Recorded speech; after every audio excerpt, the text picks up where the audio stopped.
Uncut and unscripted. I think the biggest question anybody has when it comes to a follow-up or a sequel being made is, should that sequel and follow-up stay true to the original source material? And my honest answer is yes, it should. No matter how you look at it, no matter how you feel about it, it should stay true to the original source material. You should not try to change it in any shape, form, or manner. Especially when your excuse for any possible change is to say, oh yeah, the ending to the sequel to the original source material, we're leaving open to interpretation for the viewers or for the fans. Now, if you weren't going to do any more sequels, or you weren't going to do any sequels, period, and you would have used that excuse for the original source material, then fine, you could get away with that. But if you're doing a follow-up / sequel to that original source material, and viewers and fans of generations have seen said original source material, and then they see the follow-ups, and then you try using that excuse then when it comes to the follow-ups, it doesn't work. It doesn't work at all. And that can definitely be said when it comes to the last two direct-to-video Scooby-Doo films. Now, I will say this, just in case anybody's wondering, I have yet to watch both films. I have been working, and I've been tired when I get home, so I haven't had a real chance to sit down and watch them and enjoy. And I never know when family situations are going to come up, but I do have them there to watch when the time is right. So whenever I do watch them, I will probably do a review down the line, so do not worry if anybody's wondering. But getting back on point here, a lot of fans feel very similar to what I just said about Scooby-Doo's latest two films, because Curse of the 13th Ghost is supposed to be the long-awaited sequel and follow-up to the 13 Ghosts of Scooby-Doo series. Return to Zombie Island is the sequel / follow-up to the animated film, the Scooby-Doo direct-to-video animated film that started it all, Scooby-Doo on Zombie Island. Now, generations of fans no doubt have seen both original source materials, the 13 Ghosts of Scooby-Doo series and the direct-to-video film Scooby-Doo on Zombie Island. So they know what both were about. They know what the continuity was when it came to 13 Ghosts of Scooby-Doo, somewhat, and they know what Scooby-Doo on Zombie Island was about. So when they hear that sequels and follow-ups are going to be made, they expect the sequels and the follow-ups to stay true to the original source. However, that's not the case. Yes, they do reference moments and acknowledge moments from the original source material, but it's what happens in the end that really gets people upset. And what that is, at the end, is how the writers basically come out and say, yeah, we did it the reason we made the ending the way we did is because we wanted to leave it open to interpretation. And that's not, and honestly, like I said, if they weren't going to do no sequels, then yeah, you could use that excuse. But if you're doing a sequel and you decide to use that excuse, it doesn't work. It really doesn't.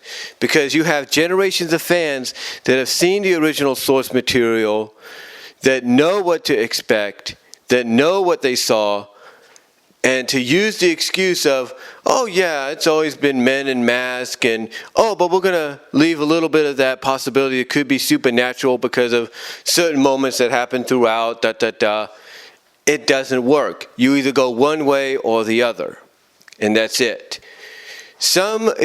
There are some examples in media of being open to interpretation that works. One example I've given recently in the past is the Rarity and Spike relationship in My Little Pony Friendship is Magic. A lot of people can interpret the ending of the more recent Dragon Dropped episode they did a couple weeks ago as either Spike and Rarity starting the relationship, possibly starting the relationship and becoming more than friends, or possibly just, possibly just accepting each other as BFFs, and that's it. It could be interpreted any way, and it works that way. That's an example of something that works with the excuse of open to interpretation. However, trying to say that about the endings that are utilized in Curse of the 13th Ghost and Return to Zombie Island, it doesn't work. It does not work at all. Because you've already have fans that have seen the original source materials generations worth, especially now that, WB of all people has the Boomerang streaming service. And fans could watch 13 Ghosts of Scooby-Doo anytime they want. You can't use that excuse when it comes to doing these follow-ups. You either go one way or the other. You either, in 13 Ghosts, basically go the way of saying, yes, it was all supernatural and be done with it, or you make up the excuse that perhaps it all was just smoke and mirrors, and the guy behind it just kept following the gang, following Daphne and Shaggy and Scooby and Scrappy and Flim Flam all over to throw them off. One could say that, and if you go either way, you choose either way to go with it, fine. You can't, but there's a saying, what's that old saying? You can't have both, you can't have your cake, sometimes you can't have your cake and eat it too. That's the thing. There's a saying of you can have your cake and eat it too, but there's also the saying of sometimes you can't have your cake and eat it as well. That's the whole point. And that's an example here. You can't have the best, you can't have, both at the same time.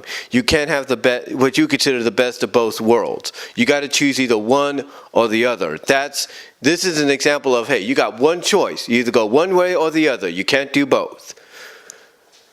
And the same could be said for Return on Zombie Island. You can't just excuse the fact that what people saw in the in the original Scooby-Doo on Zombie Island, you can't use that as an excuse of, oh, maybe it was real, maybe it wasn't, who knows, You can't do that. You go one way or the other. You go one way or the other. And in the case of both films, you have to go the way of, yes, it was real. Yes, it was truly supernatural. You can't just leave it to say, you can't just say, oh, well, we're leaving it open to interpretation. You can't do that with sequels and follow-ups to original source material that generations of fans have seen over and over and over again. You can't do that. You have to choose one way or the other. You either choose to find a unique and creative way of stating that, yeah, it basically was the traditional Scooby-Doo way of things, of it was somebody behind the scenes causing all the havoc, or you go the way of admitting that everything was truly supernatural. You can't choose both.